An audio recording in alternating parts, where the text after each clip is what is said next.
Hi there. Today I wanted to introduce you to a book called Beeswitch. It is by Daniel Ingram Brown and is published by John Hunt Publishing. It is also available from them as well as places such as Amazon. The book is YA, so it's perfect for any teens or even pre-teens, as the protagonist, the main character, is nearly 12 years old. As you may have guessed, it is of the paranormal genre. I am also going to read the blurb on the back to you. The future can be rewritten. On the eve of her 12th birthday, Beatrice Crosse runs away from her adoptive home, only to encounter the ghost of England's most famous prophetess. The witch offers her treasure, but can she be trusted? Bee must wrestle her past to discover the witch's secret and find her way home. I will also read you an excerpt from the book, and we might as well start at the beginning. Chapter 1.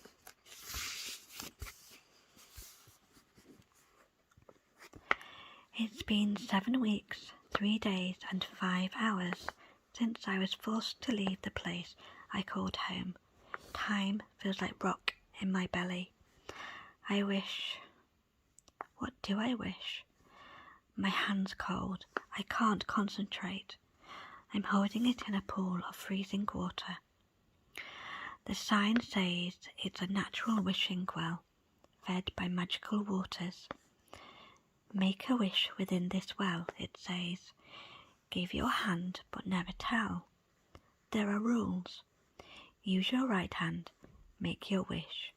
Let the water dry naturally on your hand. Don't wish for money. Don't wish harm on others. And keep it secret. Stupid. The pool is carved into the side of a rocky passage, tucked behind a waterfall they call the petrifying well. It's damp in here, and I have to stoop, making my back ache. It's all part of a tourist attraction called Mother Shipton's Cave. There are woods stretching along the side of the river. Hiding this pool, the waterfall and the cave, Denise brought me here. I didn't want to come.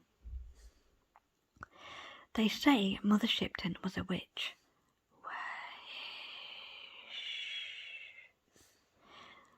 Wind blusters down the passage, making me shiver.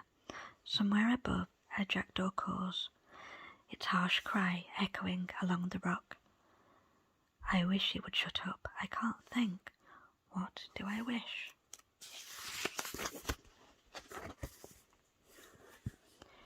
It cries out again. It knows a storm is coming. Storm Ali. I heard it on the radio this morning. I imagine Prince Ali from the Disney film, but giant, made of swirling dark clouds looming over us, flicking a genie-like tail. I hate Disney. Think, Beatrice, what do you wish? I wish I could concentrate. My palms flat against the bottom of the pool. The rock is worn, smooth, cold and slimy.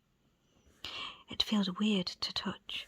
Green light shines through the water, making my shadow look ghostly and misshapen, as if there's someone standing behind me. What am I doing? Usually I wouldn't pay any attention to this sort of thing. It's for kids, and I'm 11, nearly 12, not a kid anymore. But something made me want to put my hand in the water. I don't know what it was, a feeling in my belly. I was going to walk away, but I kept looking back as if something was calling me, as if something almost whispered,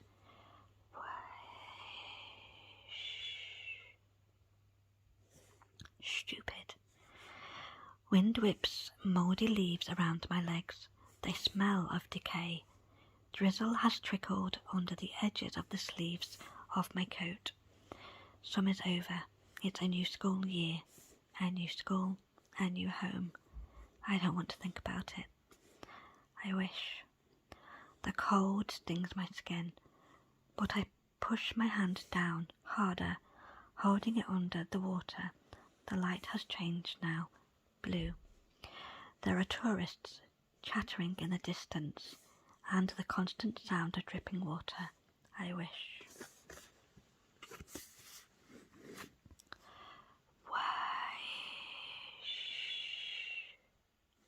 I flinch. What was that? Is Denise calling me again? She's always calling me. I look round. No, there's nobody there. It's just the wind. The old iron lantern above me sways, creaking. I turn back, irritated, but despite feeling the whole thing is childish, my hand is still in the water. It's starting to go numb now. I'm about to pull it out when a Coke can clatters along the passage, making me jump.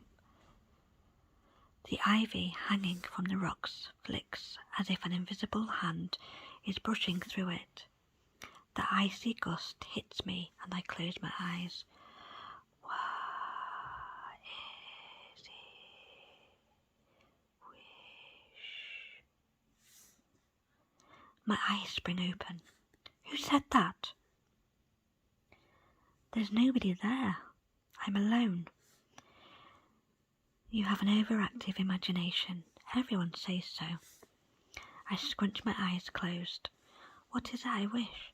What do I want? I feel the light in the pool change again. Red. The dark spots behind my eyelids pulse, and I watch a shape form. It's familiar, a figure I've pictured many times. I see the strands of her hair appear first, writhing, Medusa-like, a swirl of energy. The strands are tangled and chaotic. She's like a torch, a flame. I feel my heart lift, her energy pulsing through me. She's the only thing that lifts me this way, the only thing that makes sense.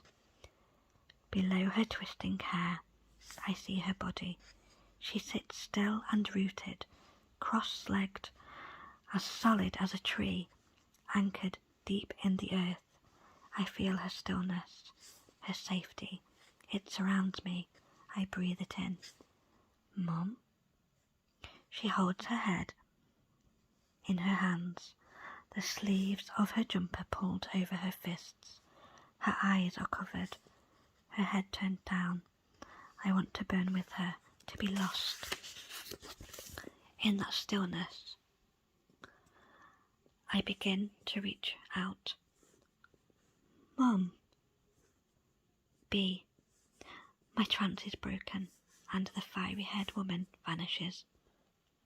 Cold stings my skin again. B? It's Denise.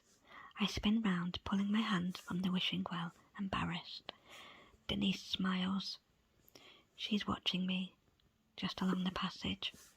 You're making a wish. Her smile is perfect, her teeth whitened. Even in this wind, her hair looks like something from a catalogue. She's wearing vintage Levi jeans, white pumps, and a St. James top with red sailor stripes. She's trying to look younger than her age. She must be at least 50. She's trying to be my friend. I don't want a friend, and I certainly don't want a new mum. I move to wipe my hand dry on my jeans. Oh, don't dry it, Denise interrupts. Haven't you read the sign?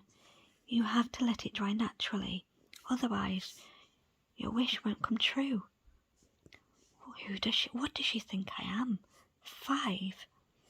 I shrug and move to wipe my hand away, but as I do, I realise it's clenched. There's something in my fist, something small and hard. I release my grip and look down. In the centre of my palm is a shiny pound coin. I glance round. I must have taken it from the well. I didn't take it. Come on, Denise says. I want to show you something. I stare at the coin again, and something icy brushes the back of my hand. The ivy above swaying.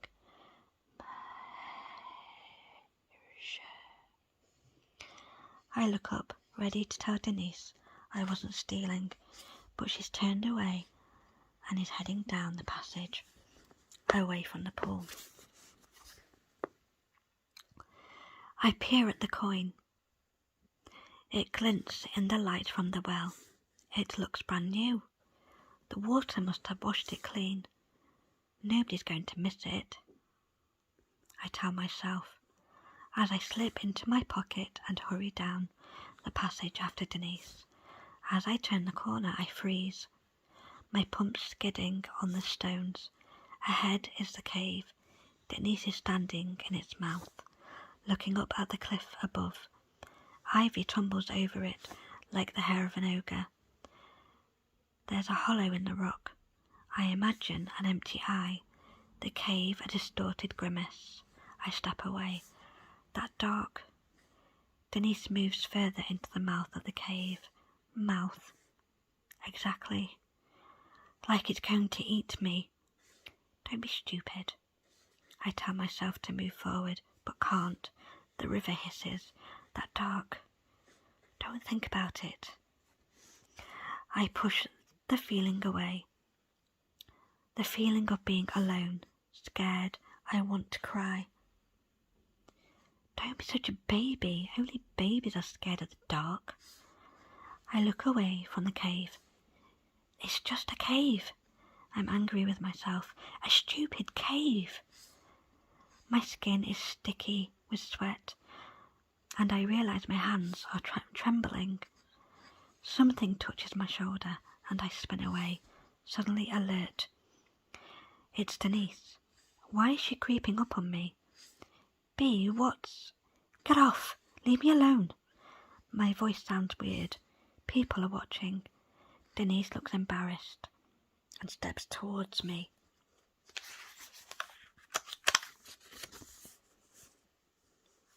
She speaks quietly.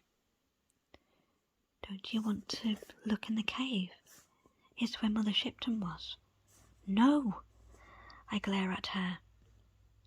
It's the look I use to let people know I'm serious. We hold each other's gaze for a moment. I won't turn away. Okay, she says, slowly. We don't have to go inside the cave. Why does she have to be such a loser? We don't have to do anything you don't want to do. Push over.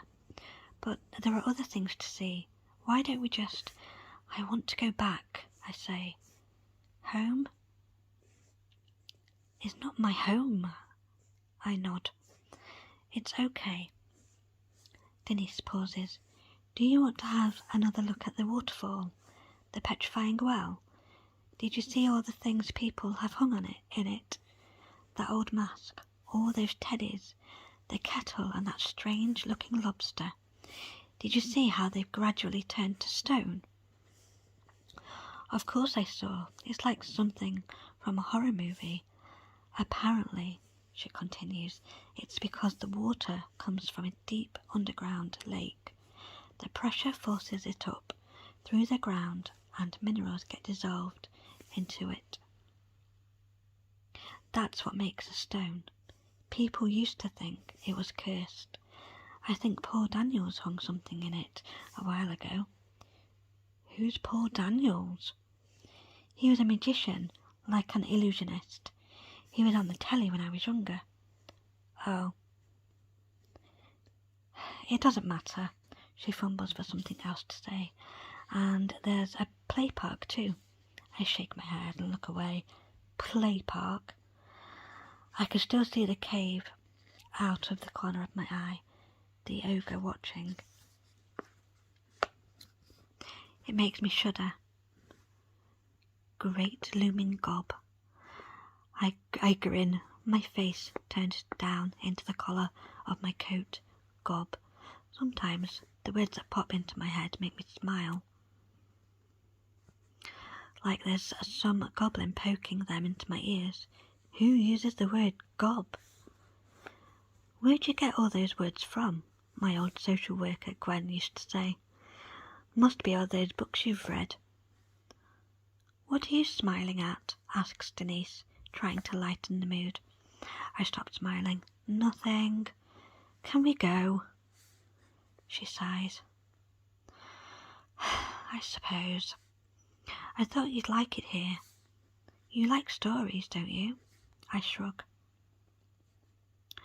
This is a story right on our doorstep. For a moment, neither of us speak. The dripping is giving me a headache. Denise breaks the silence. All right, let's go home. Shall we have pizza when we get back? I shrug again. Okay, we'll do that then. She sets off along the path, away from the cave. I follow her, slipping my hand into my pocket and touching the coin. The metal is warm. Treasure. I run the coin between my fingers. Somehow it makes me feel less anxious. As we walk away from the cave, the waterfall and the wishing well, wind stirs the surface of the river. Goodbye, lassie. You soon. Well, that is an excerpt from Beeswitch. I hope you enjoyed it.